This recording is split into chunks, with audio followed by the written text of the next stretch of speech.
Hi, Mustafa. Glad to see you here early, bright and early. You must have been waiting. I saw you in here a few minutes ago already.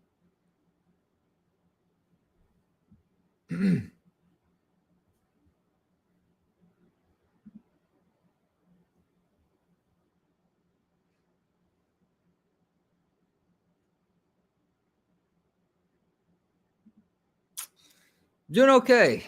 You know, it's crazy this time of year in terms of business.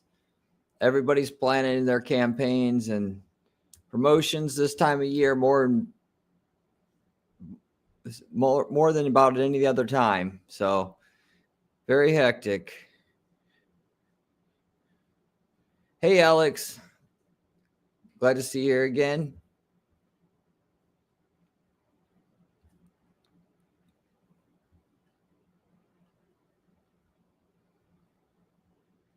I know. I believe you were the one that mentioned I should go over what books, like marketing or PPC related books, that one should read to be good at running ads. Mustafa, correct me if I'm wrong, but you wanted to ask me on my live. Start off by saying that the fundamental base for knowing how to make money with ads is that book that I read 20 years ago named Don't Make Me Think. You can find it on Amazon still around. It's still the fundamental book that you have to know and realize.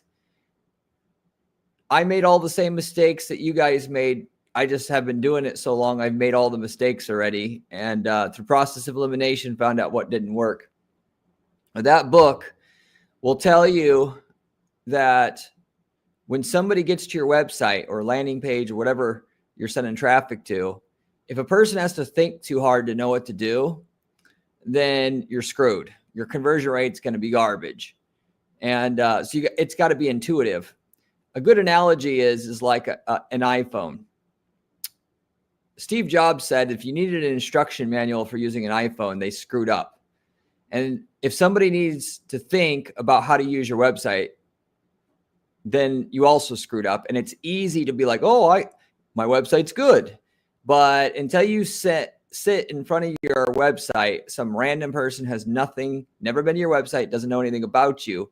If it's not intuitive on what to do first, second, third, fourth, fifth, you got to go back to square one with it, because you got to have that part right.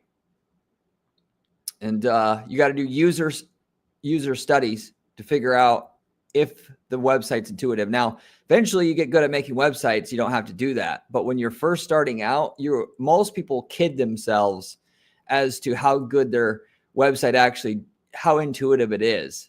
90% of people who start making websites that have no experience aren't going to make their website intuitive. That's the one book I would recommend everybody to read and force themselves to really get behind.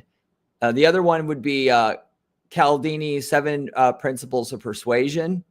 That one right there will tell you what it takes to get people to want to take the actions that you want them to take ultimately.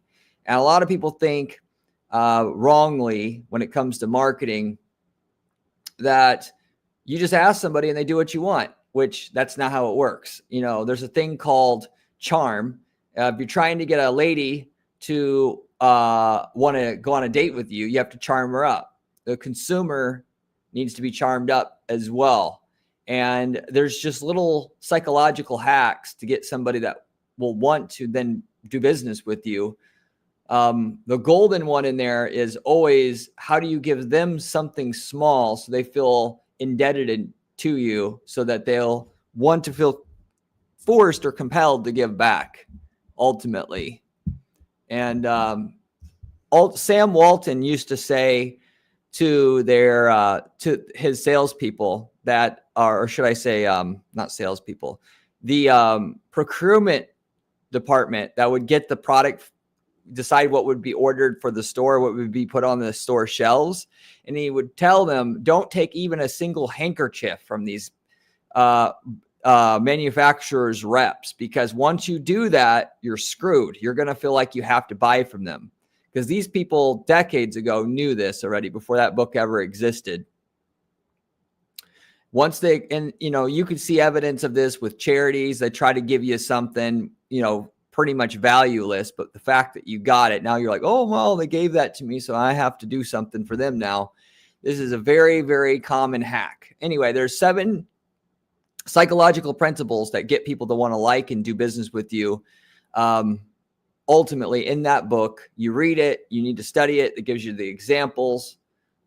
Ultimately, if you understand those 2 books, how to give people something in a clear, compelling way, and do it in which a way that they feel like they want to do business with you, pretty much everything else is easy after that, because you now know how to write and structure your copywriting and your ads, your landing pages, to get the intended end result that you want. Because a lot of people think that PPC is about learning the tactics, like, oh, this campaign right here is going to change my business.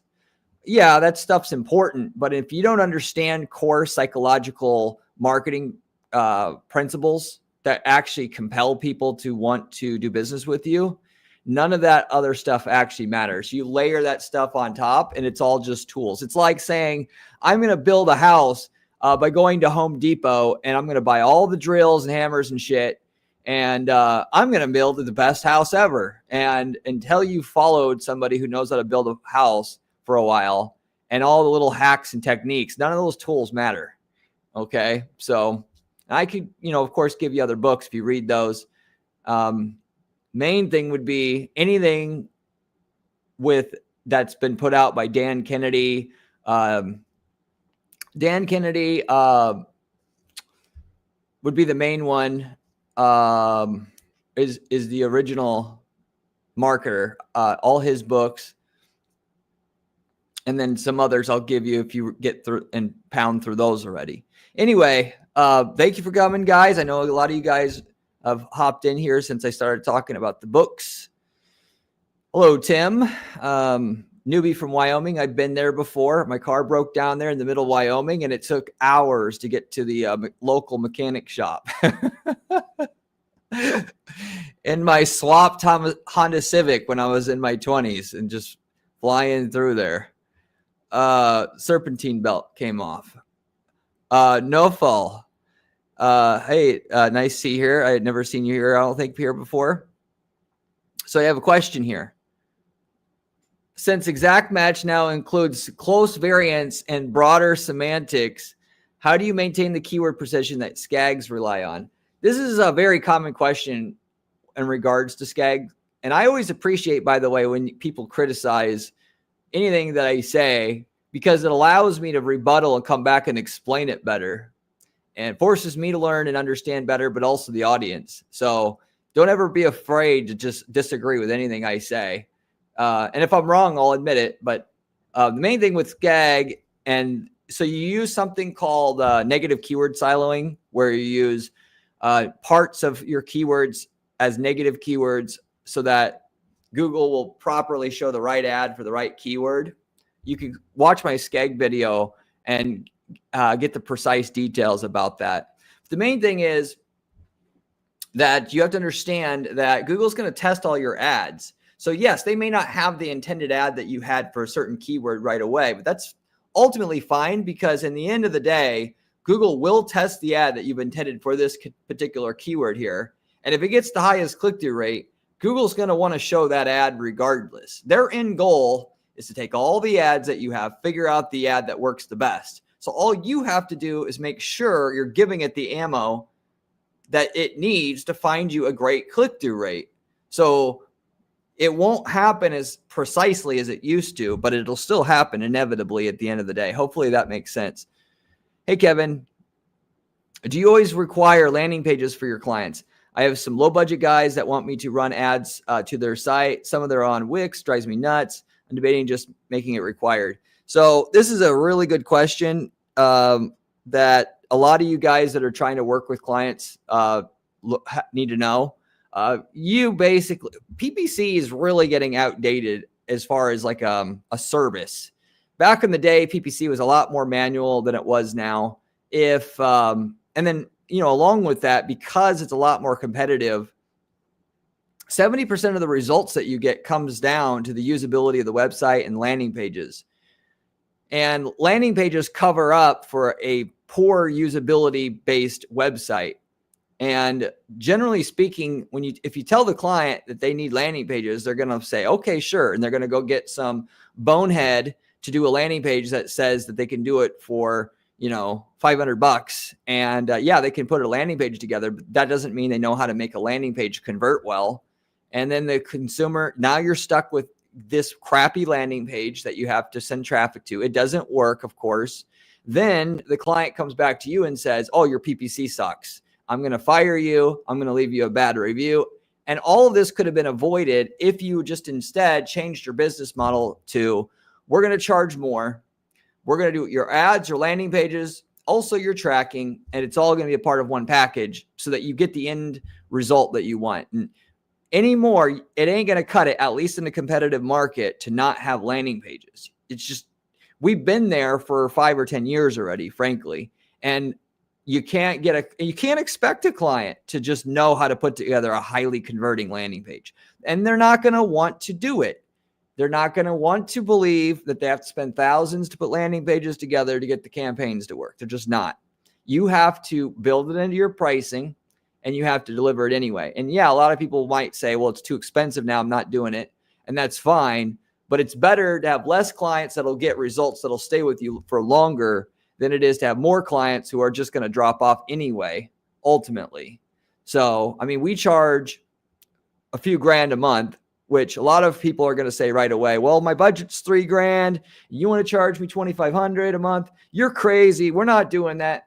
The reality is, if I charged $500 and didn't do the landing pages, it's not going to work anyway, and you're going to walk away pissed anyway. So what's the point? So people have to either get in the right mindset of what it's going to take to make it work, or they're not, and it's just never going to work for them.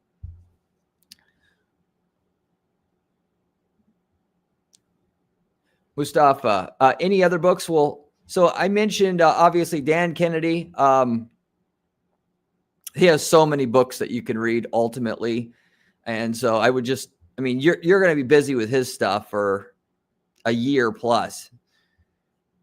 Alex, if I can be first with question, well, you weren't first, but we'll try it anyway here. At my work, senior PPC often uses PMax for lead gen, and it's working. In costly niches, she uses PMax and it brings cheap leads and aren't so bad. It can work in a low competition space, but it will still work better with standalone campaigns because they're more precise. I've seen it be profitable for, like, for instance, a motorized shade installation company. Well, in that space, there's only a couple companies in an entire city that do it. So, of course, just winging your ads out there is going to cut it. But if you try to use that crap in any kind of competitive market, it's not going to work well, at least unless you have really good tracking that will track and train the campaign on which leads are qualified and good quality. Otherwise, you're just going to get loaded up with crap leads ultimately. And for that matter, let's just get realistic here. If it were as easy to just in 5 minutes throw up a PMax campaign in any market like home renovation services, and you could get tons of quality leads and make tons of money, everybody would be doing it already. What's stopping one company in the area from actually making it work and boxing out the others? You actually, when everybody knows about a technique or tactic, you have to do more. And and frankly, if it were that easy, I would just throw campaigns up. I would sell the leads to people in the market. I wouldn't even do PPC services. I would just sell leads and mark them up. It takes time. Not only do you have to set up your campaigns right, but you have to age them. You have to really get them drilled in well. And it takes months generally in a competitive market to even start to break even with your ads. Let alone, get them work, where you can start scaling them and whatnot typically. Now in an easy market though, minimum work works.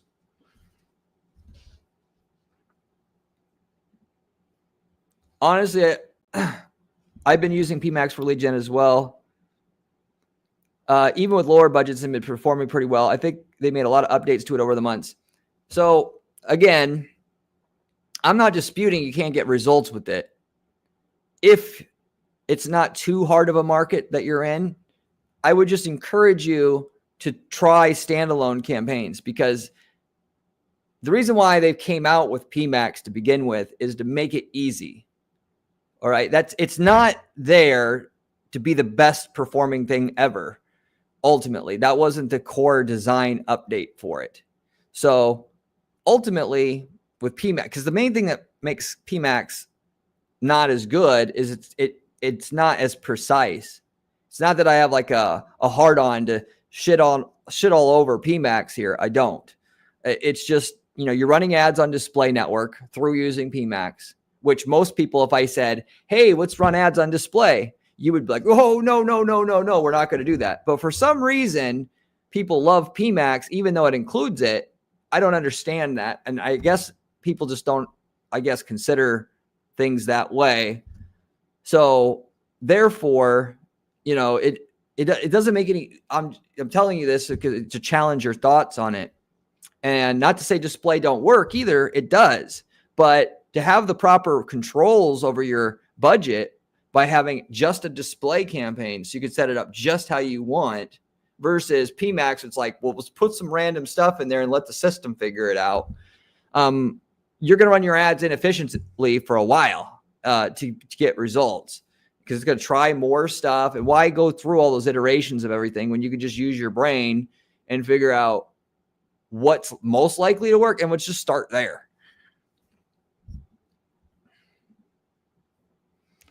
Alex, do you know about Royal Burl campaign? Not sure about that. What that is when you use broad match, max clicks, and a lot of keywords with cleaning search terms. It's bloody, working good for cheap leads and finding good keywords.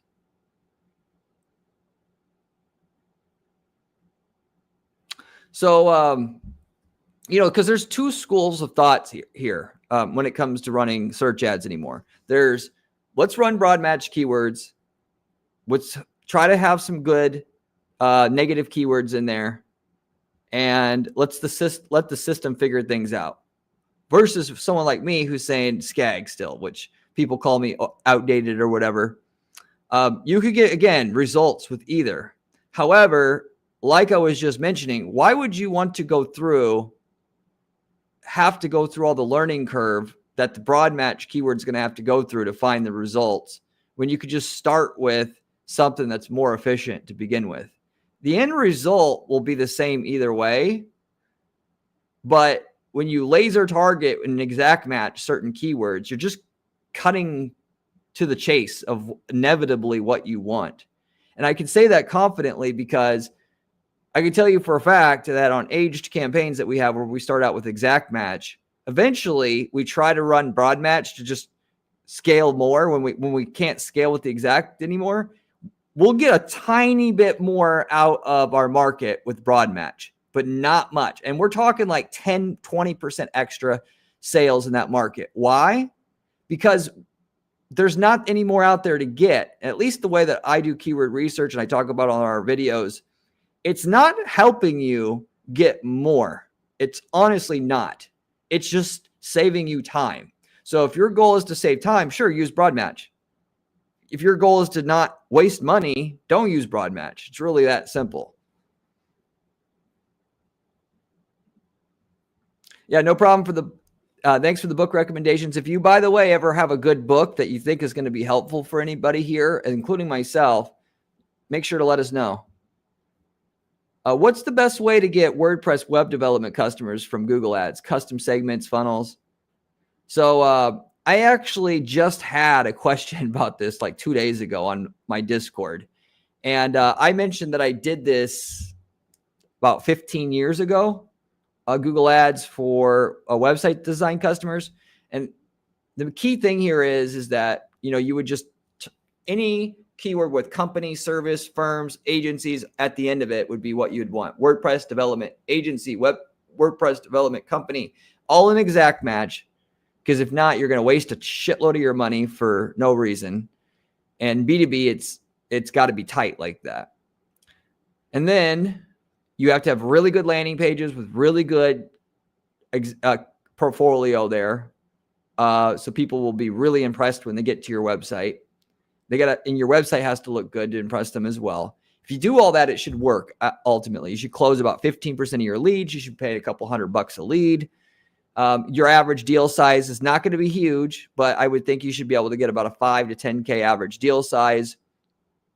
And that's pretty much it. So if you want to do it, it's a great way to start a business, because the guys coming there don't have huge websites, and they want a smaller company. Honestly, the guys that want to spend 50 grand, they're not going to Google search and typing in WordPress web development company. They're not. They're getting a referral somewhere for the most part.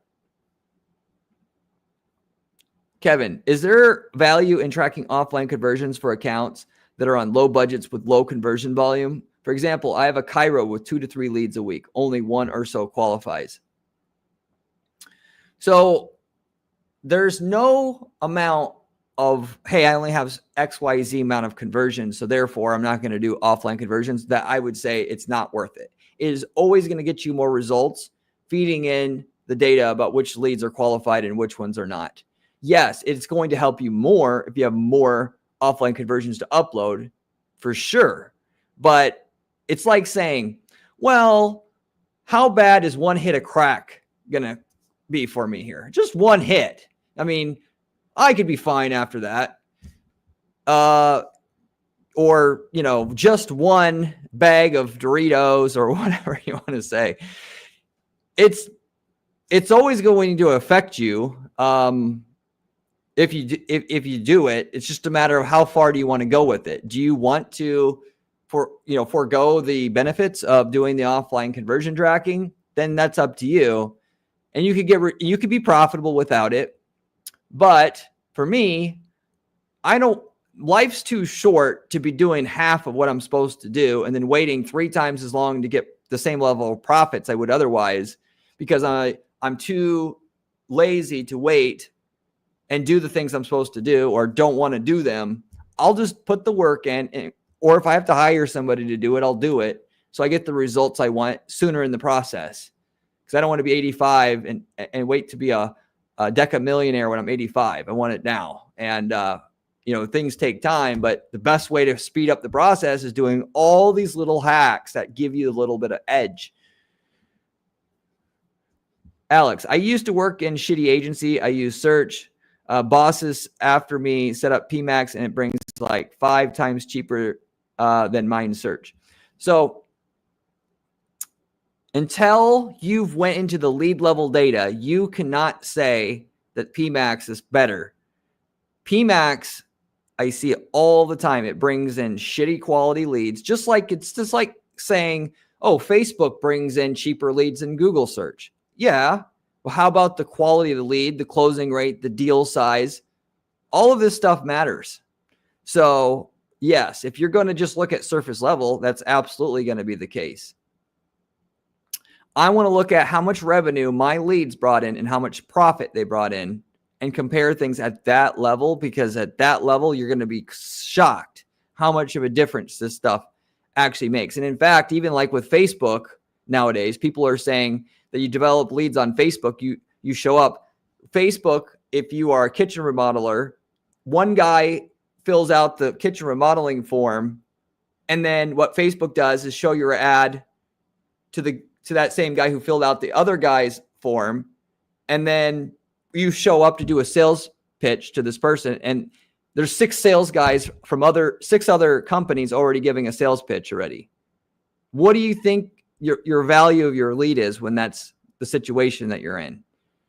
So you got to look at the big picture as well. Yes, if you want at an agency, I realize I run an agency. We want things. It's not always about what the profit is to the client. It's what the perception is to the client. The perception to the client is, because they're not thinking deeply about it, is, oh, the cost per lead is cheap. That's what they want. That's what they asked for. That's what we need to deliver. At the end of the day, though, the value is still, either there or it's not at the end of the day. And you could say, well, they bought the leads, but 3 months from now, their bank account's dry. They're not going to be paying you anymore either. So you have that also to consider. And maybe they have money coming from other places and they'll keep paying anyway. Maybe they will, maybe they won't. For me, I'm looking at it from a sustainability standpoint. I want a client for 10 years and I want the client to make money. And I don't want to have to get into it a year and then have them be like, oh, I can't do this anymore, because it's a waste of time for me. And if you're in this business long enough, you'll realize most of your money is made on the clients that last more than a year. So I would be, for the longevity of your business, if you run a business or if you're working at an agency, just realize that this stuff affects the length of the contract in a lot of cases. Alex, how do you analyze your audience? Like how they are, how old they are, what do they worry about? So this is a great question. Not enough people talk about this. 2 main ways you do it. One, you read every single one of your competitors' reviews. What people like, what they don't like, what they bitch about, what they praise, what they wish they had. This tells you so much about everything. And then on top of that, you take your customer list and you go to a data enrichment company and they tell you everything you need to know about your customer list. Almost nobody does this, even though it costs like 10 cents a record. Take your email list or phone number list of your customers to tell you every one of their traits, their hobbies, all this stuff. And I don't know why people don't do it. I guess it's because nobody talks about it. But to spend all this money on marketing and then just don't even understand their customers who's buying, it is absolutely crazy. And of course, inside your ad account have data that they give you too. You use that, but also do these other things. Mustafa, video recommendation. Can you please make a video about what obscure niche to get into and be profitable right away? Finding niches that almost nobody is doing.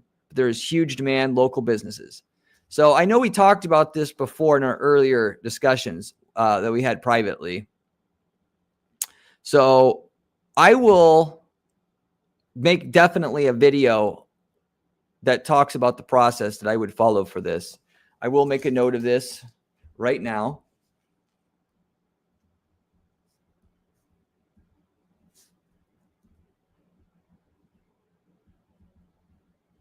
It's a good idea. Thank you for the idea.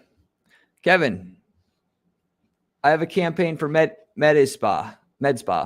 It has a few ad groups for various services they offer. I have it set max conversion value with no target. When is a good time to set a target? 150 per day. So the main thing is, if you set the target too soon, it's going to start ramping down impressions. So the answer as to when to switch it over is you really don't ever know for sure. You just got to go on gut feeling.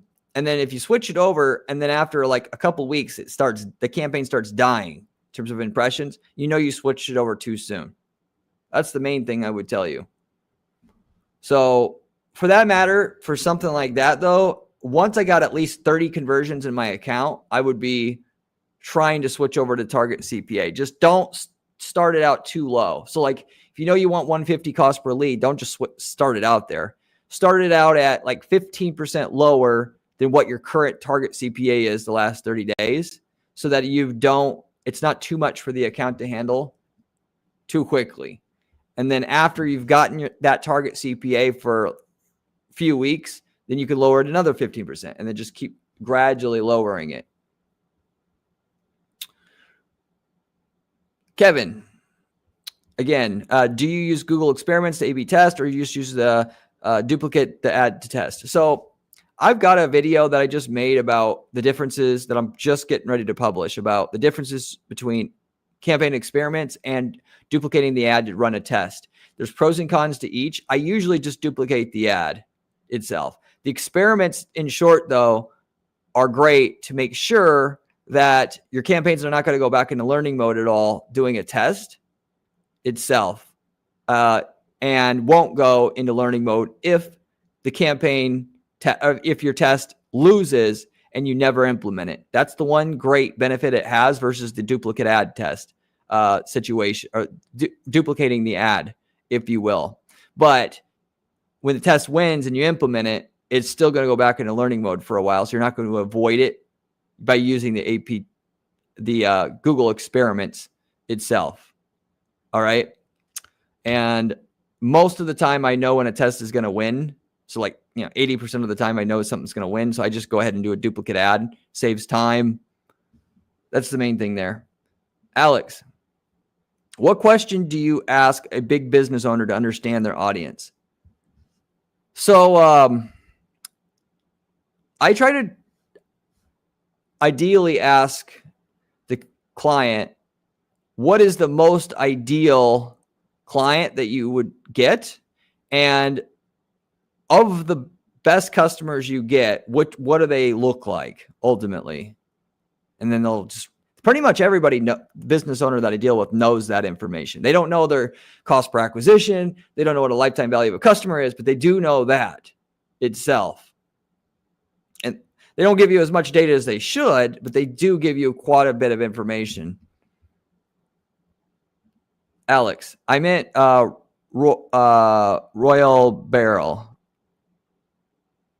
Yeah, I still haven't heard of that yet, actually. Actually, I'll make a note of that. Try to do some research on it. Maybe make a video on it at some point.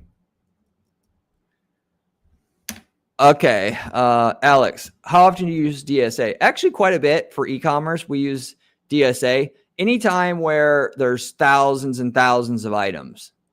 Then that comes in quite handy. We don't rely on it exclusively. You shouldn't. It's a great way, though, to immediately spool up search ads for that type of market. And then eventually you can do standalone search campaigns that get higher click-through rates than what that can develop. But that is brilliant for people that have tons of product out there. It's almost like running a SCAG campaign through an automated means. It's not as good as a manual SCAG, but pretty good, pretty close. So we'll say 60% of the value of a SCAG campaign by itself. Josh, have you run PPC for any life insurance clients? I'm doing it now and it's extremely difficult. Any tips to improve on getting more leads? So for life insurance, yes. However, the main thing is it's so commodified that it's very hard to get results with that. You got to realize that you can get life insurance on any street corner. So what is the motivation to go online with somebody you don't know to get life insurance to them? And the people that are advertising, the big insurance firms, they don't give a rat's ass if they get a return on investment. They just want their ad to be there. So you're competing against people that really don't care if they're making money. So it's going to be extremely hard to make that work itself. That said, a great strategy that could be feasible for you. I don't know who you're working with or for. Let's say they're an Allstate agency. Then what you could do is you could target the keyword Allstate life insurance and send them to a landing page that looks like it's Allstate's website to generate the lead that way. We've done that kind of thing before and it worked very well. Kevin, laugh out loud. I presume I can't really remember what I said that you probably laughed about, but Euro trash talk. If you have very lousy visual materials, almost like images of the product, would you think that it will have a massive negative impact on PMax? Should one run search instead? Well, depends on how bad. I mean, it's kind of like hard for me to say for sure on that. So in that particular, you're not getting around anything. Yes, they won't be able to see the ad, but when they get to the website, it's going to look like shit. So you're not getting around or fixing anything doing that. You need to get the client in gear and make better product images. I mean, come on. You're spending money on advertising, but you're too cheap to make decent product images. I mean, it makes no sense whatsoever. ultimately, especially since you could send all your product nowadays to a product photography company that specializes in product photography and get perfect images if you're just willing to spend a few grand or whatever to get the stuff done. So there's no reason not to do it. In my mind, I can't think of a scenario why they wouldn't be doing that first. Mustafa, I was the one who asked the question about WordPress on Discord. Oh, I did not know it was you. Sorry. Should I first target cities under 1 million to get less click fraud and some deals fast? So I don't think that the size of the area that you're in matters that much in that niche, honestly. I would actually say it's the opposite for the most part. Yes, in small areas, there's no web development firms nearby, so that could work to your favor. But at the same time, if they're from a small town, they may have smaller budgets too. And the website's not as valuable to them because there's not as many potential customers in that area. So I don't know which way it'll go for you there. I would definitely try to, it's a great idea to test it both ways, to just do out in the middle of nowhere and then big metropolitan areas. It'd be an interesting test to see how that works out. Mustafa, if a campaign went to learning mode at the absolute worst time, can I call Google Ads and revert the changes? I mean, you could go into the change history and undo the changes. Google Ads is not going to make the changes for you. Even if you ask them, they're going to want you to make the change. They'll tell you how to make it ultimately if you wanted. Umut, I have been doing PPC like 15 years and I spend over 10 million. Bravo. Ultimately, I will say, being in this business, it's very challenging working with clients. I don't know if you are working with clients. Maybe you are running your own stuff for your own company. But the main thing is, you're going to want, regardless of whether you're running stuff for your own company or for clients, you're going to want to give up countless amounts of times. Google's going to piss you off. Facebook's going to piss you off. You're going to have bad streaks. You're going to have highs. You're going to have lows. You're going to want to give up. I mean, you don't know how many times I wanted to give up. You got to have the Rocky mentality. No matter how bad you get your ass kicked day to day, week to week, month to month, never, ever, ever, ever give up. And then you will make what you want to make down the road eventually. It's just a matter of staying with it. I mean, frankly, it's just the people that never make money with it just give up at an earlier point in time. It's really that simple. You eventually will figure out how it works. Kevin, do you have any scripts that you can use to help manage multiple accounts? Any tools you'd recommend? You know, I don't use scripting as much as I should. I mean, Optimizer software would be the one that would really help you the most that I would recommend, even though I don't use it too much. I use the automated rules more so with the account. And those are very, very powerful in and itself, where you can say, like, if a ad, gets under a certain ROAS and has had 1,000 clicks, then shut it down, stuff like that.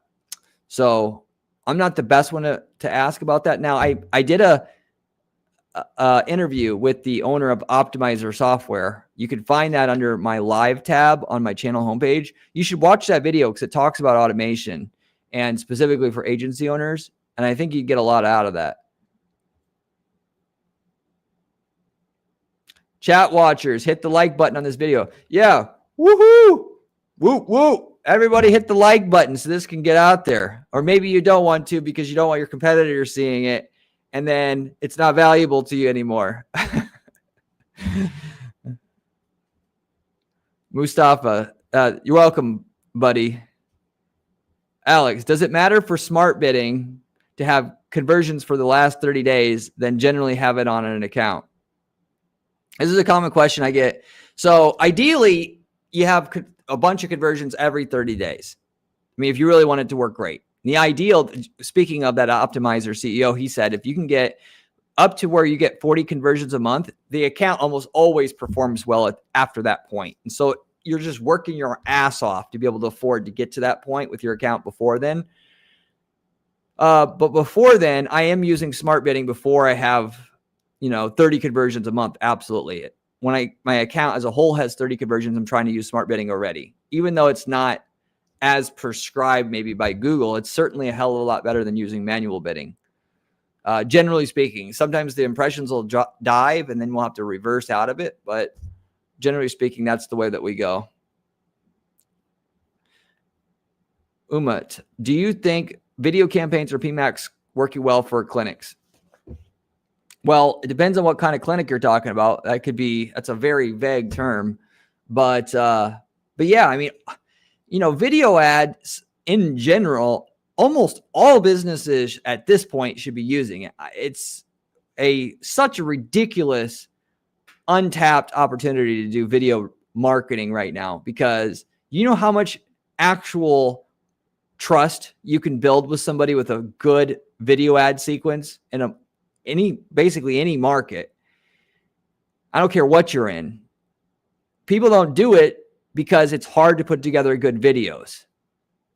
So just be the one in your market who does it, and you watch what happens. I mean, truly. Not to mention, it's not like TV ads where you have to just blast it out there to everybody. You could literally just have the ads show up for people who are already interested in a rhinoplasty or getting new windows or whatever. And why people don't do this, it baffles me. There's no reason. Now, PMax, on the other hand, I've talked about that a lot, how I don't like PMax because it's an unprecise campaign type. I'm going to run my standard video campaign to run video ads and do it a hell of a lot better than just simply throwing a video into a PMax campaign like I'm throwing a Hail Mary and trying to win a touchdown pass, when I don't need to. I'd rather throw the laser bullet pass to the wide receiver 20 yards out and do that 3 or 4 times and win that way. It's more predictable. Ruiz, I apologize if I didn't pronounce your name right. Do we also have to wait weeks before seeing conversions even on display and demand gen, even if the account has about 5,000 conversions?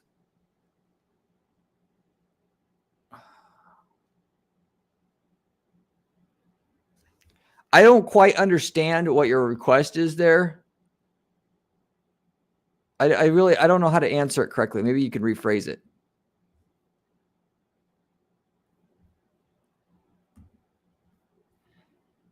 We copy some of our best display campaign sites, audiences, ads, launch it in a new campaign, try and scale it, but it has at least 2x CPA. Is it normal?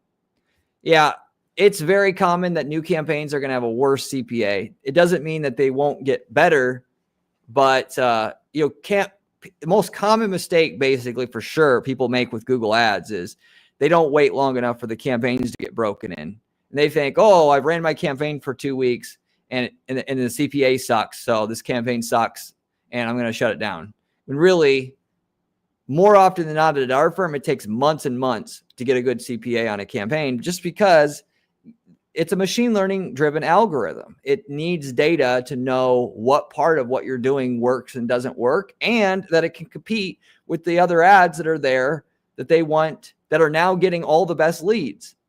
They're not just going to push out the leading guy just because you want to advertise there. You have to show them that your ad's worthy of that ad spot first.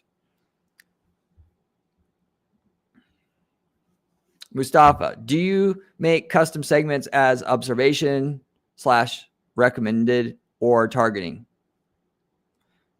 Well, observation is not going to do anything other than tell you what that custom segment converts at. So occasionally I would use the observation setting to see how something might work, but generally it has to be targeting to get any true value out of it.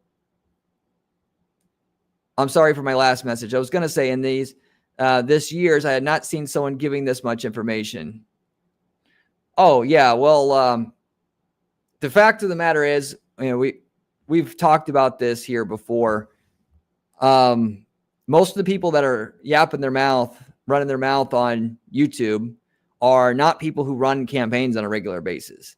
And I understand it. I know why it is, because you can either run a YouTube channel or you can run an ad campaign, but you don't have time to do both unless you're like me and you work 80 hours a week, and then you can do both and you actually have valuable things to say, it's not like you can, this is one of these things where you can't be like, well, I went to college and I learned it, so now I can talk about it now. No, shit is changing way too fast. And if you're not actively doing it constantly, your information is useless. And you can't just be asking your PPC guys what's working and then that's it. That's not going to give you enough context. Kevin, do you find the campaign budget simulator that Google provides kind of accurate, or just a way for them to steal our money? Sort of. Don't rely on it like it's gospel, but it's somewhat useful. You're better off putting your numbers into a spreadsheet by month, going back 3 years to estimate what you need to be spending the next months, understanding how the sales have been trending up percentage-wise year over year, than using that by itself. I mean, you can still use it, but just as a secondary data point. When you talk about video ads, do you mean long-form VSLs? So sometimes, for the most part, yes. Short video ads are like for dumb corporations who just want to like brainwash you with brand recognition, which that works. I mean, if you're Oreo cookie and you just make sure you drill Oreo cookie, the brand name, in your customer's head over and over and over again, that'll generate more revenue for you over time. But if you're a startup company doing a few million a year, that's not the way to go. It's hard-hitting ad copies, video sales letters. That's what gets results.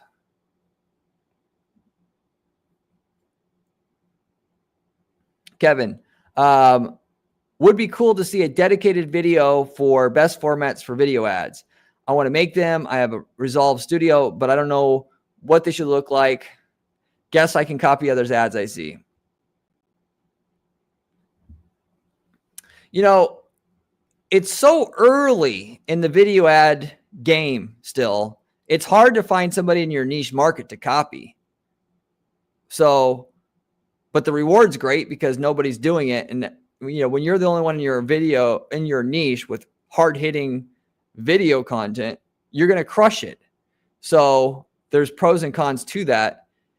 I would look at, honestly, go study what these other gurus are doing, like these course sellers and like Ty Lopez and people like that. These people are just absolute geniuses in consumer psychology and video marketing and all this. Not to say that it applies to your market, but just like learn. And what they're selling in their course is bullshit, but how they're really good at marketing their own stuff. So look at what they're doing and then ask yourself, why did they do it that way? You know, oh, I see. They're using a hook here. Oh, blah, blah, blah, blah. I also, by the way, have multiple videos I made about how to structure a video sales letter itself. And you should definitely watch those. There's definitely not to say, you know, there's one way of doing it, but there's a formulaic way that you'll consistently get results with those videos. And if you can't find them, let me know, like in the comment section of one of my videos, and I'll point you to the exact videos I'm talking about. But definitely watch those. But it's not as complicated as you think. And let me tell you, when I started even this YouTube channel, I didn't know nothing compared to what I know now about making even a YouTube video. It's not one of those things that you could just watch a tutorial and be like a master. You just have to make videos, and you just learn through making videos how to make better videos. So, you know, get some base knowledge and then just start making some videos. And as you make them, you'll get better at it. And in my opinion, though, just to lay it all out here, I don't think in 5 or 10 years, you're going to have an option to not do video content. People are going to expect it. And the people in your space who do it are going to have such a trust advantage on you. You're just going to be left behind in the dust. Even if it means you just do video content for people who've been to your website already. I mean, people, they get to our website. Maybe they didn't find us through YouTube. And then I remarket all the videos that I do on this channel to them. That closes the deal for me without even having to say anything, because they know me, because I've educated them on how I am through the video content. So I don't care if you're selling acne cream or new kitchens or bolts. If you have, as the owner of your company, talking about your product and you have that shown to people after they've been to your site, if there was any lack of trust, it's over with already. And it's all done on an automated basis once it's set up. And it costs about a penny to have an ad show up for somebody after they've been to your site. You do all this heavy lifting, all this work to get them to your site, and then you don't have this going on in the background. I mean, it's crazy.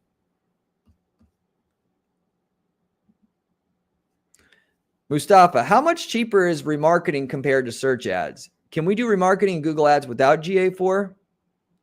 Oh, remarketing is ridiculously cheaper. Well, it depends on how much search ads are in your market, of course, but it literally is a fraction of a penny to have a banner ad show up for somebody after they've left your site. And that's not an embellishment, okay? You can get clicks if you get your ad set up right for 10 cents each back to your website. And that's not just bot traffic either. If you understand and you watch my videos about how to make great, compelling banner ad copy and so forth, not to say that that's simple to set up in 2 seconds. It's not, but you should learn it because it is such a great way to just make sure you get a great return on your investment on the front end traffic you're driving to your site by doing this. The bigger direct response marketing companies that sell teeth whitening and all this stuff, they all are heavy in remarketing for a reason. It's not just random. It's really foundational to make your marketing budget work. Kevin, on sale, $150 a day from MedSpa campaign. How many ad groups do you recommend inside? They offer a ton of facial types. Should I break out each out? Currently, I have 1 general and 3 specific. So I always do for local services a campaign for each city and service. But for something like that, where it's a service where you go to them, I would definitely do a campaign just for each service by itself, and potentially do 1 campaign for 10 miles around the clinic and 1 for like 30, because they're going to convert much differently from one another. That's basically what I would do. And the reason for that is because each service is going to convert much differently from another, have a much greater LTV than another. And you want to be able to long-term set a different budget for each service as a result. You're going to want to scale them at different rates, and that puts you in control to do that. I think I'll be doing video ads for WordPress now. I mean, frankly, just copy my model. Go and you find out what questions people are asking about WordPress. Okay. What are they asking? Go to Google Keyword Planner, whatever it is. Go to YouTube, type that question in. If there's no effective videos that show up that answer that question, make a video, record it, then do an in-feed video ad targeting people that are looking for that question. And then you'll get people that then it'll show up at the top of the search results when people are asking that question. And then they'll see you, they'll see you're the authority. You'll have a call to action at the end of your video to hire you. You're done. And then of course you just remarket to them other videos that talk about WordPress, stuff you need to know about WordPress to do it right. Kevin, general covers all, but the specific, I have siloed them all. Okay. Got it. Shahid, which tool would you use for click fraud protection? There's no, I mean, I know there's some advanced tools that you can do click fraud protection with technically. Most of the like basic ones like ClickCease and whatnot, they're really almost useless because the people that are doing click fraud, they know how to switch their IP address before clicking on your ads. Okay, it's better than nothing, but if you have any kind of sophisticated attack, it's not going to do jack squat for you. The click fraud software, and I can't recommend ones right off the top of my head here because I don't use them, but the good ones, what they really do more than anything, they don't stop the attack. What they do is they allow you to identify patterns in the click stream so you can identify how to block it. So they may find out that there's an anomaly all of a sudden for, any clicks within Montana, it's getting 70% of the click share, but, there's only 1 million people in Montana. Therefore, you're better off blocking Montana or whatever. That's how you actually are effective in blocking click fraud. You got to be able to do things like this to be able to really get rid of it.